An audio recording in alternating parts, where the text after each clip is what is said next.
The human skeleton is composed of 206 bones. The human body has approximately over 600 muscles. Fat, blood, and internal organs account for about 1/3 of the body weight. In the process of dealing with human corpses, the main problem is that bones are very hard. Conventional cutting tools can hardly cut them. Even in some chemical solutions, it is difficult to completely corrode them. However, only by eliminating the traces of the existence of the human body can one escape legal sanctions.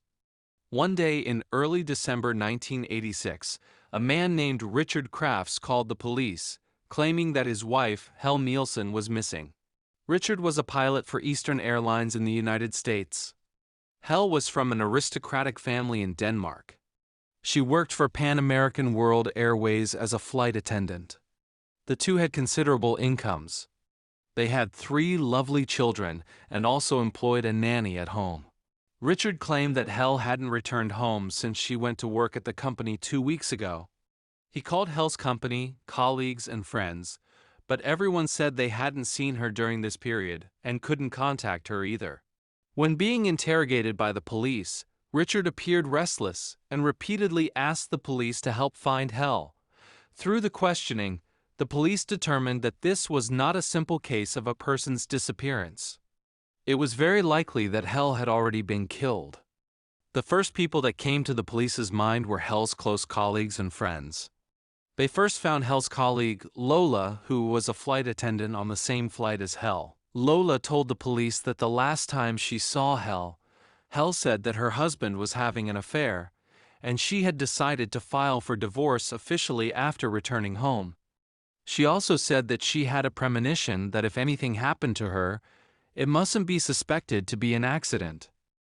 Lola felt that Helle's disappearance must be related to her husband Richard, and before her disappearance, Helle hired a private detective to investigate her husband Richard and also consulted a female lawyer about divorce matters. Therefore, these two were also the key targets of the police's inquiries. When the police questioned the female lawyer, she said that more than a month ago, Helle consulted her about divorce affairs because Helle suspected that Richard might have an affair and asked the lawyer to help fight for the custody of the 3 children. At the same time, Helle also pointed out that Richard was violent and sometimes hit her. She wanted to end this marriage as soon as possible.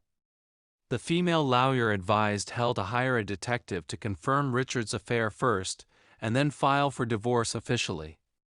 It wasn't until this time that the police learned that this couple, who seemed very loving on the surface, actually had a bad relationship many years ago. Richard had the job of a pilot and a tall and burly appearance, which made Helle very worried.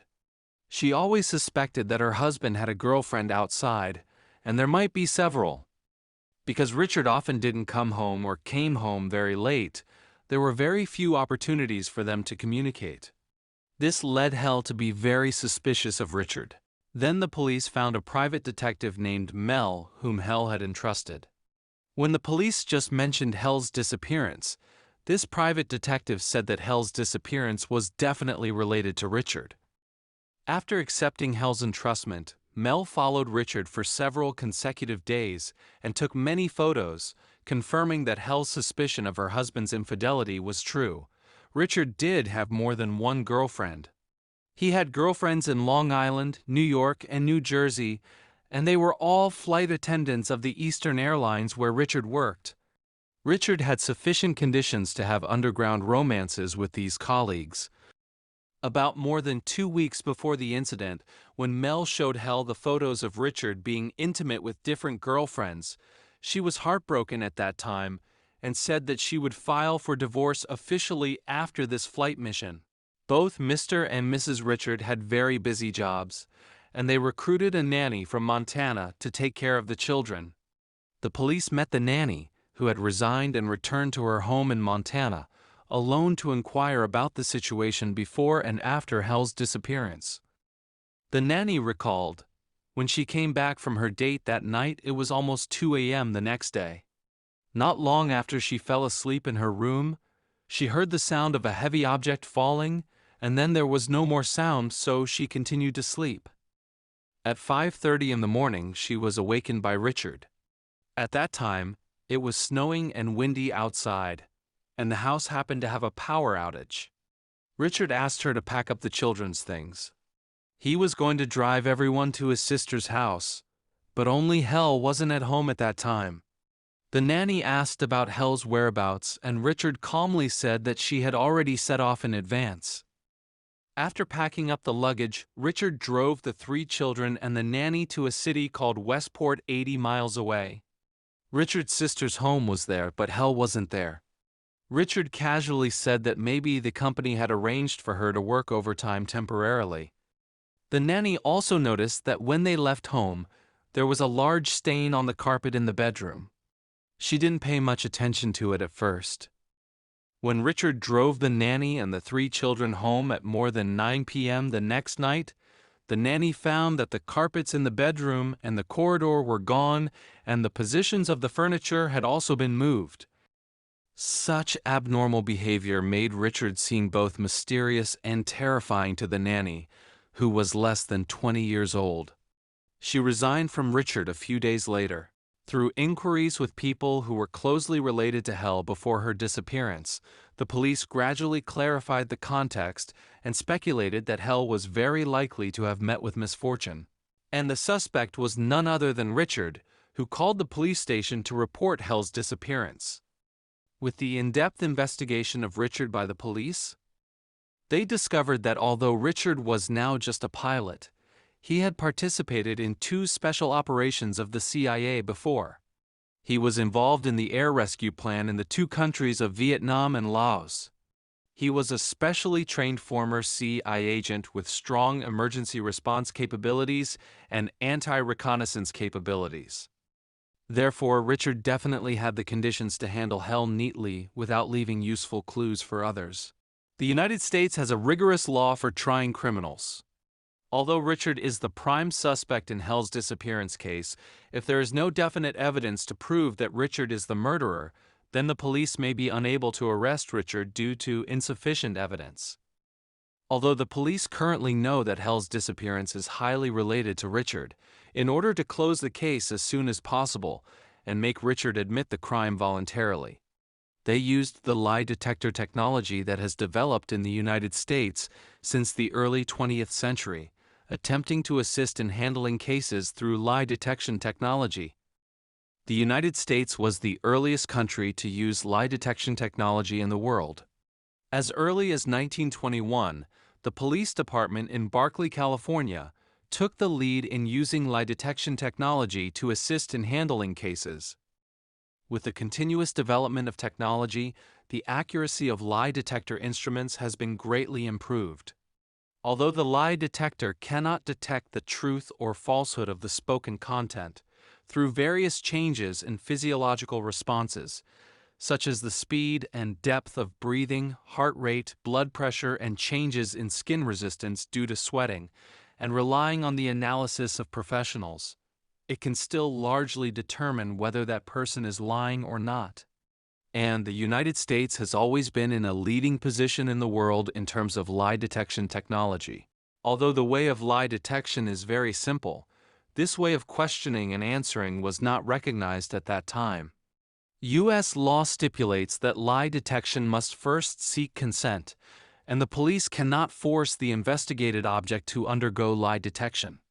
Therefore, when the police proposed to conduct a lie detector test on Richard, he could completely refuse.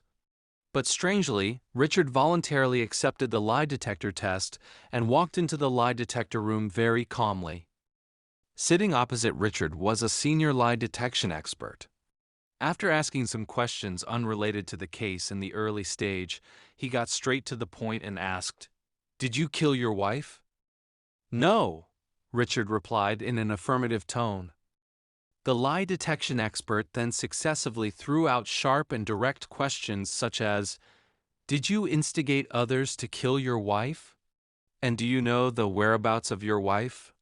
The composed Richard still replied in a calm tone, "No, and I don't know." After both sides' energy reached their limits, this more than 2-hour lie detector interrogation ended.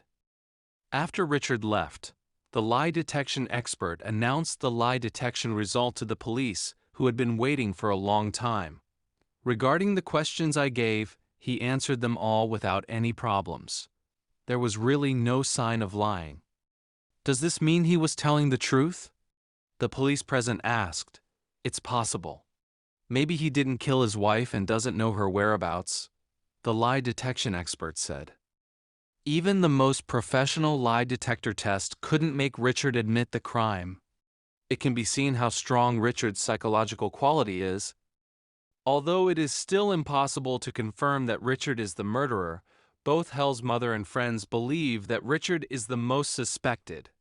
They appealed to the Connecticut prosecutor, Flanagan, requesting a reinvestigation of Richard. When the case was bogged down, the state attorney general resolutely invited the then-famous Chinese-American criminal identification expert Dr. Henry Lee to assist in the investigation of this bizarre disappearance case. After taking over the case, Henry Lee decided to have the lie detector of the state police department test Richard again. The result was the same as last time. Richard still denied it, and the test results were exactly the same. However, this experienced lie detection expert pointed out that the lie detection response was excessively normal. Maybe he was too good at lying, so there was no physiological reaction. It was no longer possible to make a breakthrough in the case through lie detection. However, if it was to be determined that Richard was the murderer in Helle's disappearance case, definite evidence must be presented. Henry Lee decided to start from other aspects and try to find clues of Richard's crime. Through the previous investigation work, the speculation that Helle ran away from home can already be ruled out. The greatest possibility is that Helle wanted a divorce but was killed by Richard. This case is no longer a simple disappearance case but a bloody murder case. The criminal law of the United States requires the prosecution to prove the defendant's criminal facts when formally indicting. Since Helle's disappearance case has been turned into a murder case, finding the victim's body has become the most crucial point in solving this case. Based on many years of criminal identification experience, Henry Lee believes that Helle's body may have been buried underground or thrown into the river. These two methods of disposing of the body are both secretive and the most difficult to be discovered. Helle was last seen at home. Therefore, her home is most likely the first crime scene. Henry Lee attaches great importance to this. When he learned that Richard would take the children to Florida for Christmas, he immediately applied to the judge for a search warrant and led people to conduct a comprehensive search of Richard's residence on Christmas Day. After entering the door, Henry Lee first found that the carpets in the bedroom and the corridor were gone, which confirmed that what the nanny said before was true. But the only way to know the real situation on the day of the crime is to reconstruct the scene of the house. When reconstructing the scene, the messy furniture and bedside cabinets must first be returned to their original positions. However, the nanny has left, and no one is familiar with the furnishings of Richard's home, which obviously brings huge difficulties to restoring the crime scene. Helplessly, Henry Lee could only try with Richard's family album because there were photos of the living room, dining room, and living room in the album. Most of the furniture was put back in place according to the arrangement in the photos. There was no blood or traces on any of these furniture. Even if there were, Richard had already cleaned them up. The nanny once said that the sound of the heavy object falling came from the bedroom, so there should be blood in the bedroom. But Richard had already removed the carpets from the 3 bedrooms upstairs, and there were no bedroom photos in the album. The difficulty in restoring the furnishings of the bedroom has put everyone, including Henry Lee, in a predicament. At a critical moment, Helle's friend Lisa, who often came to Richard's house for parties, came out in time to assist in reconstructing the scene. Due to her very good relationship with Helle and frequent participation in family gatherings at Richard's house, she was very familiar with the interior furnishings of their home. After all the furniture was returned to its original position, Henry Lee began to observe carefully and found 7 drops of blood under the second layer of the mattress of the master bedroom's large bed through a magnifying glass. Later, through laboratory tests, it was found that this blood came from a human, and the blood type was analyzed as type O, the same as Helle's, and it was confirmed to be fresh blood, which was extremely consistent with the time of Helle's disappearance. But the problem is that the master bedroom mattress has 2 layers. The second layer of the mattress is composed of 2 small mattresses of equal size. Why didn't the blood appear on the first layer of the mattress, which is more likely to be splashed, but instead appeared on the second layer of the mattress, which is at a very low position? Dr. Henry Lee analyzed that when Helle was violently attacked by Richard, she instinctively knelt down and blood spurted from her head. A little bit of blood spurted onto the second layer of the mattress closest to her. At the same time, when Helle fell to the ground, her head touched the mattress, thus forming these 7 drops of blood. Lisa also provided an important clue that Richard never did laundry, but all the towels in the bathroom had been washed, and washed sheets and clothes were also found in the washing machine. Lisa also remembered that Richard bought a rectangular freezer a few months ago, which was just the right size to fit a person. Richard is a sea fishing enthusiast. The freezer usually holds the fish he caught. The freezer was originally placed in the garage, but now it has also disappeared. Up to now, the police's detailed carpet search of Richard's house has yielded very little. Only 7 small drops of blood were found, and there were no other useful clues. The case has reached a deadlock. Just when the case reached a deadlock, a new clue reignited hope for the task force. A snowplow driver provided a clue. At around 3:30 a.m. on the 20th, when there was heavy snow, he was busy clearing the road of snow when he encountered a small truck towing a wood chipper driving on the road. The speed was relatively fast, and it was driving head-on with the snowplow. The grumpy truck driver even scolded him. The snowplow driver thought it was strange that, during the Thanksgiving holiday, there were few people and cars on the road, but this person was actually towing a wood chipper in a hurry. According to the description of the snowplow driver, this wood chipper has a bucket-shaped entrance at one end and a highly raised debris discharge outlet at the other end. When branches, sticks, and other debris are fed into the entrance, the machine will cut and then shred them into debris, which is ejected quickly from the outlet at the other end. The police officer showed the driver a photo of Richard for identification. "It's him. I'm definitely not mistaken." The driver replied affirmatively. The police officer asked again, which direction was this person driving at that time? "It seemed to be driving west along the road by the river." The driver replied. After realizing that the wood chipper was an important breakthrough, Henry Lee and the task force members were all very happy, because the wood chipper definitely has the possibility of destroying a person's body and eliminating the evidence. Finding the wood chipper and conducting a detailed search along the direction the truck was traveling might find Helle's bones. Walking west along the road by the river, there is a fork in the road leading to Lake Jorla in the forest. Did Richard use the wood chipper to destroy the body by the lake after killing Helle? Henry Lee had never heard of using a wood chipper to destroy a body. This was very likely the world's first case of destroying a body with a wood chipper. Through communication with the task force, they unanimously decided to shift the focus to Lake Jorla and take that wood chipper as the key investigation object. The police managed to find the wood chipper that Richard borrowed through the rental company. But unfortunately, after the wood chipper was returned, it was cleaned thoroughly, and no clues could be found on the wood chipper. According to the staff of the rental company, that wood chipper was already very clean when it was returned, which meant that Richard had long expected that the police would come to investigate this wood chipper.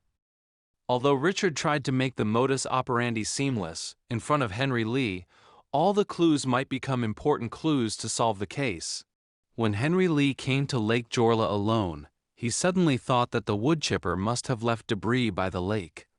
As long as it could be proved that those debris were from Helle's body tissues, it would be enough to accuse Richard of his crime. So Henry Lee decided to melt the surrounding snow to collect evidence. It was the coldest month in Connecticut. There was heavy wind and snow, the lake was frozen, the snow on the ground was more than 3 feet thick, and everywhere was covered with white snow. Henry Lee identified 8 highly likely locations for the body disposal and decided to melt the snow in these 8 places. This process was full of difficulties, the progress was slow. After working for more than a week, only 2 places were melted and nothing was found.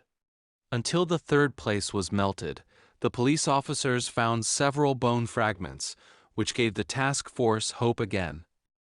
These bone fragments were only about 6 millimeters in size, and the 4 sides showed multifaceted cutting marks.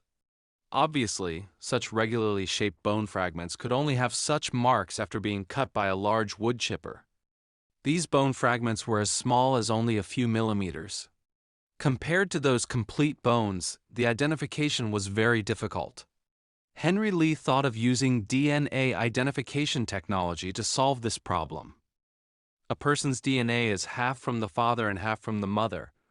As long as the DNA in the bone fragments is compared with the DNA of both of Helle's parents, the answer can be obtained. But unfortunately, Helle's father has passed away, and only the genetic genes on the mother's side can be compared. However, everyone's DNA is composed of the genetic material of both parents. Without either party, it is impossible to determine the composition of their DNA. 3 weeks later, the task force found another tooth. This was a tooth that had undergone multiple repairs and did not fall out naturally. It was certain that it was left after dental treatment. Henry Lee asked the police officer to find Helle's dentist and retrieve her file. It was found that there were 3 X-ray photos of teeth in the file, taken in 1979, 1982, and 1986 respectively. Henry Lee came up with a way to confirm that this tooth belonged to Helle. He rotated the tooth 360 degrees and took an X-ray photo for each degree of rotation, a total of 360 photos, and then compared them with the original X-ray films. This method was indeed very good, and in the end, it was really confirmed that this tooth was Helle's tooth. Judging from the fracture mark, this tooth did not fall out automatically but was broken or crushed by external force. In addition, an investigation team was still working around Lake Jorla. Through meticulous search, a total of 2,660 dyed hairs were found, all of which came from the same person. But this also required scientific identification to confirm whether these were Helle's hairs. Henry Lee compared them with the hairs on Helle's comb and found that these hairs were from Helle. Moreover, the hairs were obviously twisted of different lengths and had traces of pulling and cutting. Subsequently, a person searching under Lake Jorla found an electric saw. Henry Lee decided to take this electric saw back for testing and then discovered human tissue in it. Further tests confirmed that it was the skin and muscle of the palm. At the same time, the blood type was also consistent with Helle's blood type, both being type O. Henry Lee also restored the erased product number on this electric saw to find the manufacturer and distributor and discovered Richard's credit card bill for purchasing this electric saw, which stated that it cost $646. When the police asked Richard if he had bought this electric saw, he admitted it and then said that the electric saw was stolen 2 months ago.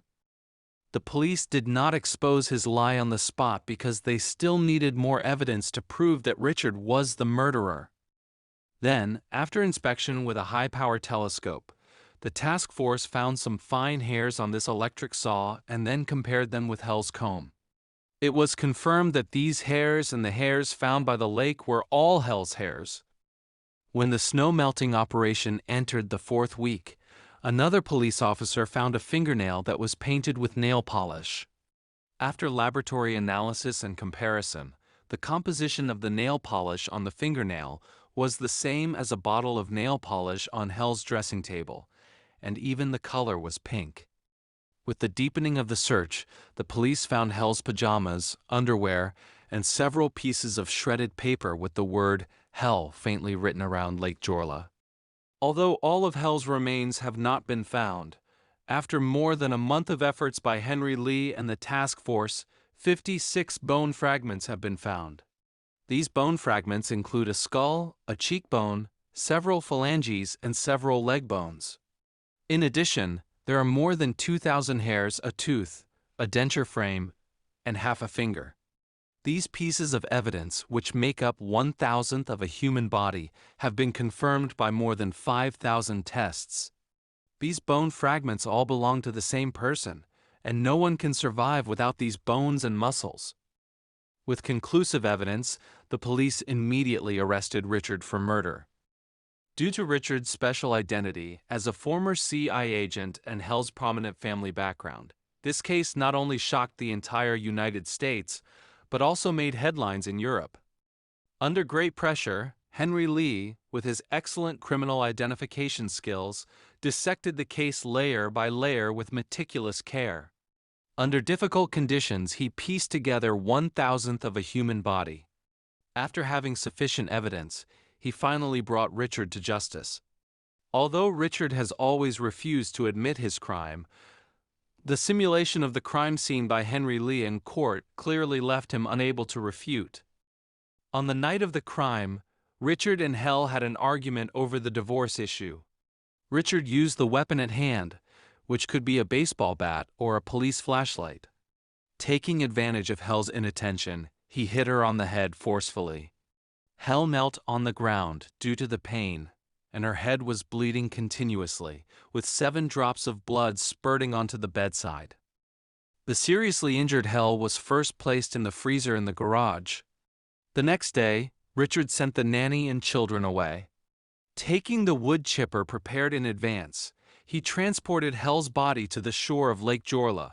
Taking out the electric saw he bought a few months ago, he sawed off Helle's body and then put it into the wood chipper to destroy the body and eliminate the evidence. Although Richard has always refused to plead guilty under the scientific conclusive evidence, the jurors ruled that Richard was guilty of murdering Helle and was sentenced to 50 years in prison. And now he has already been released from prison. According to data from the United Nations Office on Drugs and Crime, in intrafamily homicide cases, women have always been in a passive position. Among those killed by their partners or family members, 64% were women, and among those killed by their partners, the proportion of women was as high as 82%. Marriage should originally be about 2 people supporting each other and working together to create a better life. However, with more and more cases of wives being murdered exposed by the media and the internet, the ugliness of human nature is also clearly revealed. There are better solutions to all motives, but none of these solutions can eliminate a husband's determination to kill his wife.